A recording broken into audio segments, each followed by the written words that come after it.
నీ జీవితంలో వస్తున్న శోధన, శ్రమ, మరి దేవుని యొద్ద నుండి ఏ సమాధానము రాకపోతే ఏదో ఉద్దేశం ఉన్నదని గుర్తుంచుకో. నువ్వు ఏర్పరచబడిన ప్రేమలో ఉన్నావు. హల్లెలూయా. నువ్వు దేవుని యొక్క ఎన్నికలో ఉన్నావు. ఖచ్చితంగా దాన్ని నమ్ము. హల్లెలూయా.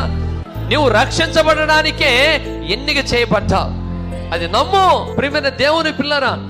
అయితే నువ్వు అడిగినా అది నీ నుండి పోవట్లేదు అనుకో, నువ్వు బాధపడ మాకు.